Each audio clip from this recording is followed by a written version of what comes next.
Good morning.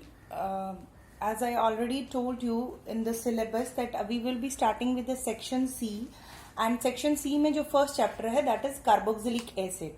So carboxylic acid में directly I am coming to the syllabus. जो आपके syllabus में है मैं वही topics cover करूंगी. मैंने वो syllabus में भी आपको बताया था. तो सिलेबस में जो आपका फर्स्ट टॉपिक है कार्बोक्सिलिक एसिड्स में एंड इट्स डेरिवेटिव्स में, that is the preparation of carboxylic acids. And preparation of carboxylic acid में the first preparation is acid hydrolysis of asters.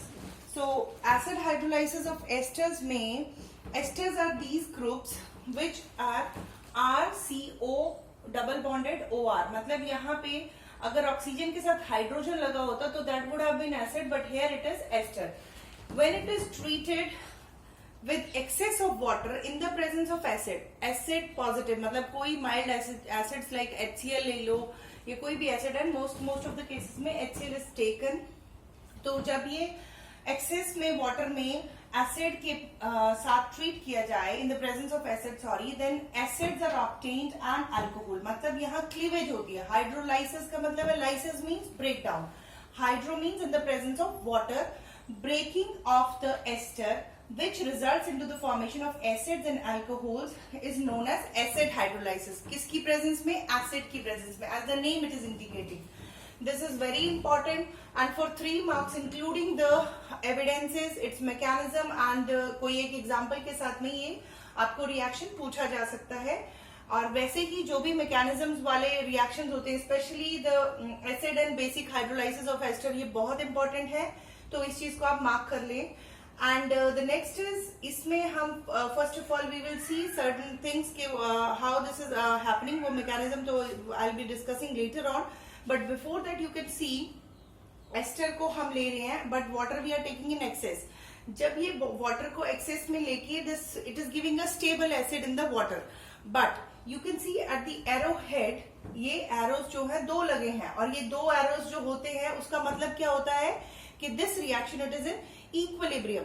अगर हम इसको इक्विलिब्रियम जरा सा भी डिस्टर्ब करते हैं मतलब मैं ऊपर से अगर थोड़ा सा बेस डालूं तो रिएक्शन जो होगा वो वापस होना शुरू हो जाएगा, एंड वापस वो जो एसिड और अल्कोहल बने थे that will get back to this thing, esters बन जाएंगे दोबारा से. तो ये इसकी वजह से ये जो रिएक्शन होती है वो एक्सेस ऑफ वाटर में लिया जाता है. जितना ज्यादा वाटर होगा उतना ही रेट ऑफ फॉरवर्ड रिएक्शन जो होगा वो फेवरेबल होगा. तो उसकी वजह से excess of water it is taken, the reaction it is in equilibrium. अगर इक्विलिब्रियम डिस्टर्ब होता है तो इक्विलिब्रियम मतलब if you add something else from the outside then the equilibrium will be disturbed and the reaction will get back to the reactants. जहां से शुरू हुआ था प्रोडक्ट्स जो होंगे वो फिर से रिएक्ट बैक करके एस्टर्स देंगे. So this is the importance of this particular reaction. Both aromatic and aliphatic acid or the mixture of both esters that can be broken down into acid and alcohol. जैसे for example I take कि एक आपके पास एक तरफ को phenyl group है which is attached to this carbonyl carbon and this is CH2CH3. तो ये एलिफेटिक पार्ट है इस एस्टर का और ये इसका एरोमेटिक पार्ट है इस एस्टर का. यहाँ पे we can name it as phenyl ethyl ester.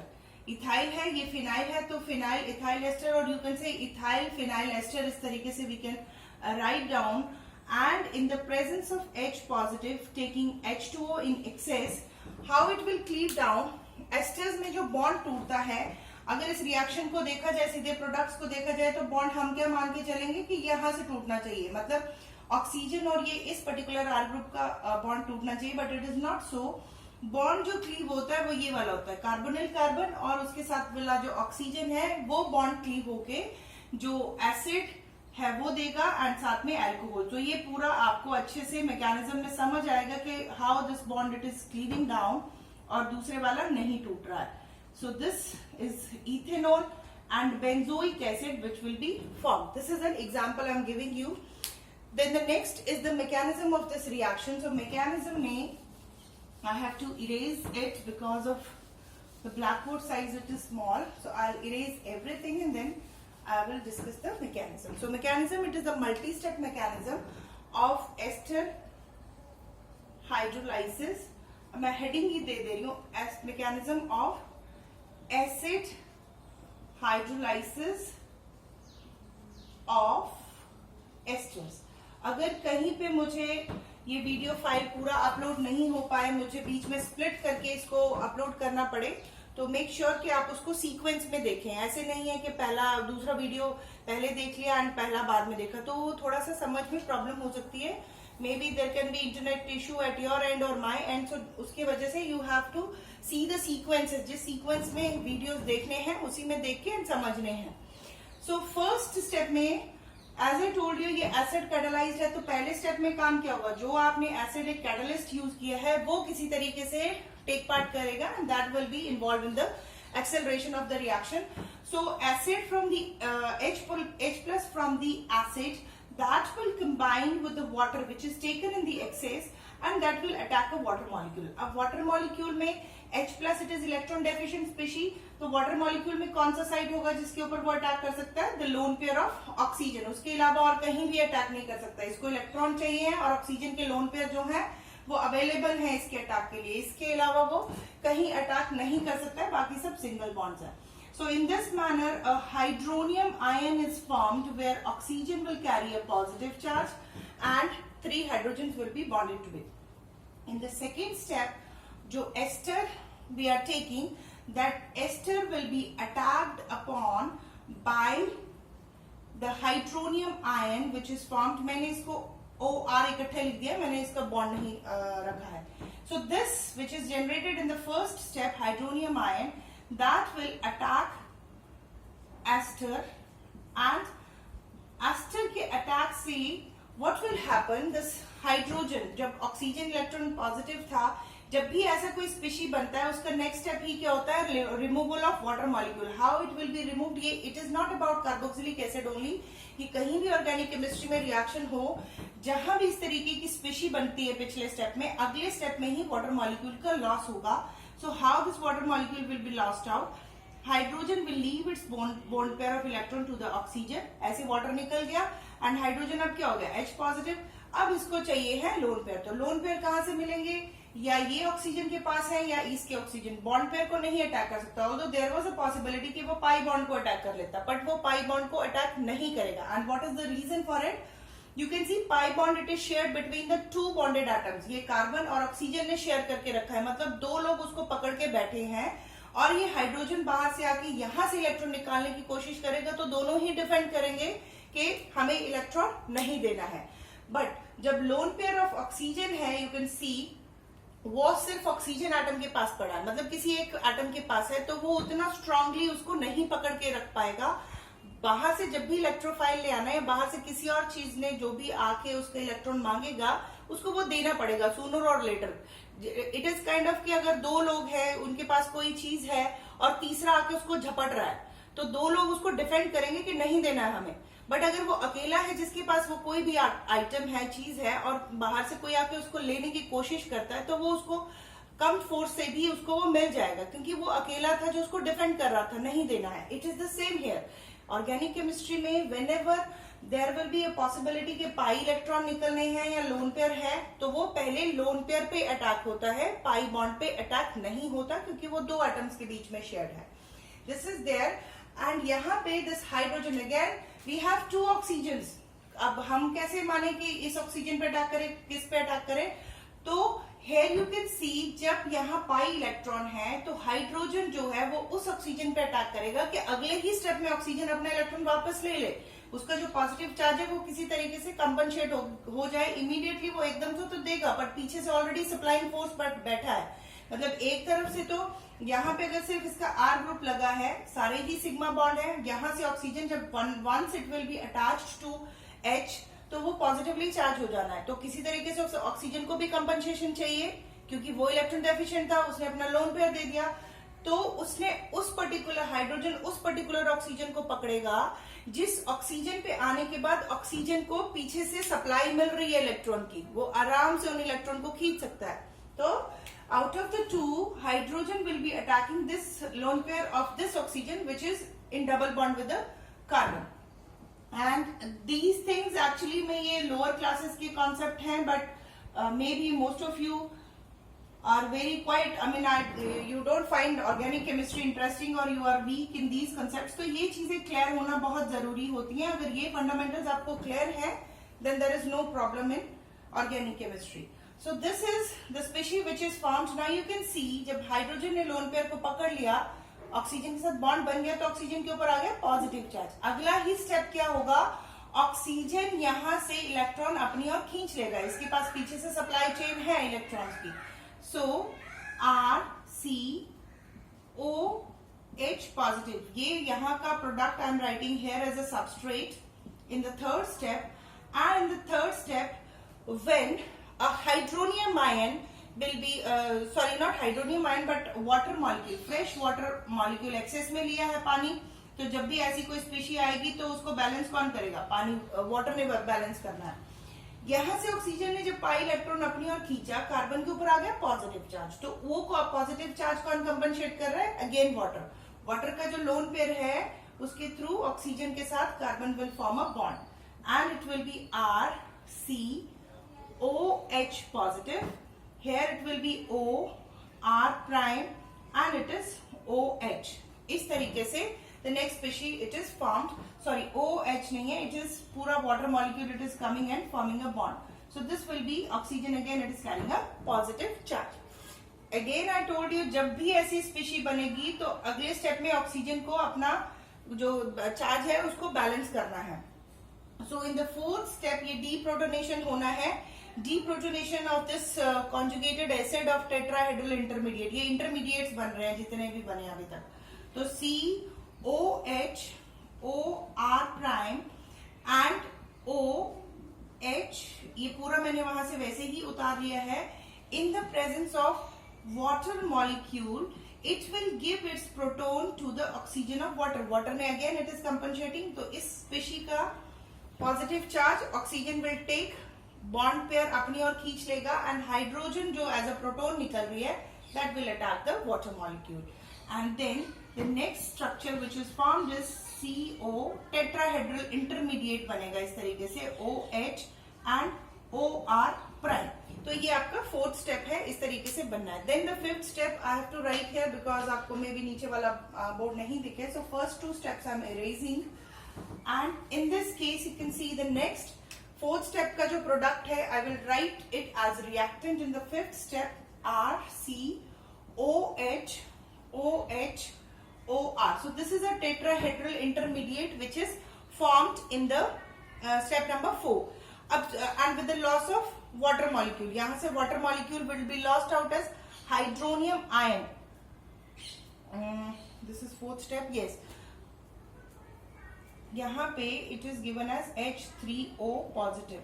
So fifth step में क्या है, ये जो हाइड्रोनियम आयन फोर्थ स्टेप में बना था, दैट हाइड्रोनियम आयन अगेन उसका नेक्स्ट स्टेप क्या है, जब भी आपके पास हाइड्रोनियम आयन बनेगी तो अगले ही स्टेप में there will be loss of water molecule. तो नेक्स्ट स्टेप में this H leaving the electrons onto oxygen will be lost out as H2O, and now this H plus will be attacking. अब out of all these three oxygen सबसे easily attack कहाँ कर सकता है वो आपने देखना है. ऐसे ही नहीं randomly के OH के ऊपर पहुंचा देना है. यहाँ पे जो R group है, you have studied in your first year and lower classes that this is a inductive effect, plus I effect show करता है ये R group. जबकि यहाँ हाइड्रोजन वगैरह कहीं से भी ऑक्सीजन को इलेक्ट्रॉन रिलीज नहीं होगा. जब ये प्रोटोन आके इसके ऊपर लगेगा, इसके ऊपर पॉजिटिव चार्ज आना है इस ऑक्सीजन के ऊपर, तो उस पॉजिटिव चार्ज को अप टू सम एक्सटेंट कौन बेयर कर लेगा या कंपनसेट करेगा, आर ग्रुप. बट ये चीजें H और H जो बाकी दो ऑक्सीजन में वहां नहीं है. तो इस पर्टिकुलर स्ट्रक्चर में ये कैसे पता चलेगा कि हमें इन तीनों में से कौन सी ऑक्सीजन पे लगाना है. आपने वो देखना है कि जहां पे आके वो प्रोटोन लग रहा है वो ऑक्सीजन किसी तरीके से उसका इलेक्ट्रॉन डेंसिटी जो है वो कंपनसेट हो रहा है, जो डिक्रीज हो जाएगा. So you can see here it will B H and it is RCOH OH OR prime and this is H, and then it will be having a positive charge. This is it. This is the step number 5th. Then step number 6th में क्या है? Step number 6th will be rearrangement in this molecule which is formed. So RCOH OH OH R prime and oxygen carrying a positive charge. अब क्या है next step में, जब भी ऐसी कोई स्पीशी बननी है अगला स्टेप क्या होगा, loss of the species. Wherever such type of species where oxygen it is carrying a positive charge and it is having 3 bonds, अगले स्टेप में there will be loss, either water molecule और जो भी है. तो next step में क्या है कि यहां से ऑक्सीजन कार्बन का इलेक्ट्रॉन पेयर उठा के पूरा का पूरा it will be lost out as R prime OH, that is alcohol. And यहां पे कार्बन के ऊपर पॉजिटिव चार्ज नहीं आ जाए तो आउट ऑफ दीज टू कोई भी, दोनों बराबर हैं, ये कार्बन के साथ में एक डबल बॉन्ड बनाएगी. तो now this will be RCOH and carbon oxygen carrying a positive charge. ये एक इंटरमीडिएट बन गया. And the last step will be just कि उसने बिगिनिंग में एसिड लिया था, दैट इज H+ लिया था, that H+ has to be given back to the acid. तो दिस O again, O जो है that is O is carrying a positive charge. So this in the presence of water molecule, इस तरीके से proton will be lost out, leaving the electron pair behind oxygen this way, and the proton will be lost out, giving forming bond with the oxygen of this thing water, and there will be formation of hydronium ion. जैसे first step था, first step में beginning में hydronium ion ही बना था, वैसे ही hydronium ion वो that will be given back and the acid will be formed. So this is how the mechanism of acid hydrolysis it takes place. Then is the evidences in support of this mechanism. So evidences in support of this mechanism, सब एक ही evidence है, that is the isotopic labelling. कि हमें कैसे पता चले कि जो ऑक्सीजन एस्टर की टूटी है वो अल्कोहल के पास गई है और वो एसिड के पास नहीं रही है. There is only one evidence and I will be shortly briefing that. आप इसको पढ़ सकते हैं अपने बुक से. मैं बुक का कंटेंट भी दूंगी बिकॉज वो फाइल ज्यादा हैवी नहीं बन जाए, इसलिए मैं थोड़ा जल्दी में ब्रीफ करूंगी. Suppose you have this type of कोई एसिड है and you are using an ester which is isotopically labeled. ये ऑक्सीजन हमने O18 लेबल कर दी उस एस्टर की, and same acid hydrolysis it has been done, and जो भी रिएक्शन वो कैरी आउट हुई in the presence of ester, तो the product which is obtained it is the acid which, वो एसिड 100% एसिड ऐसा मिलता है जहां पे कि आइसोटोपिकली लेबल्ड ऑक्सीजन नहीं होती है, और एल्कोहल जितना भी होगा उस सारे के सारे एल्कोहल में आइसोटोपिकली लेबल्ड ऑक्सीजन होती है. वहीं से इट इज क्लियर कि जो बॉन्ड है एस्टर का वो यहां से टूटता है, ना कि वो इस एंड से टूटता है. अगर वो इस एंड से टूटता तो पूरा का पूरा ऑक्सीजन कहाँ होना था, एसिड के पास, और जो O18 है वो एसिड के पास होना था. बट ये बॉन्ड यहां से टूटा है तो ये पूरा का पूरा 100% alcohol will be O18 labelled alcohol. या फिर रैंडमली टूट जाता, मतलब कभी इस तरफ से छूट रहा है कभी इस तरफ से छूट रहा है, तो एसिड का भी मिक्सचर होना था जिसमें O नॉर्मल होना था या O18 होना था. इन द सेम मैनर अगर अल्कोहल में मतलब वहां से टूटता तो अल्कोहल भी वैसे ही बनते, मिक्सचर ऑफ अल्कोहल के O18 एंड ऑर्डिनरी अल्कोहल्स. तो जो एविडेंस है वो इसका नाम है आइसोटोपिक लेबलिंग, और आइसोटोपिकली लेबलिंग से हमें पता चल जाता है कि ये पर्टिकुलर रिएक्शन जो है उसमें कौन सा बॉन्ड क्लीव हुआ होगा एंड किस तरीके का मैकेनिज्म उसने फॉलो किया होगा. सेकेंडली, ये excess of water you are taking, तो this is pseudo first order reaction. Pseudo first order reaction means यहाँ पे और this water it is taken in excess, so there is only one molecule which is taking place in the rate determining step. So this is all about the first reaction or first preparation, that is the acid hydrolysis.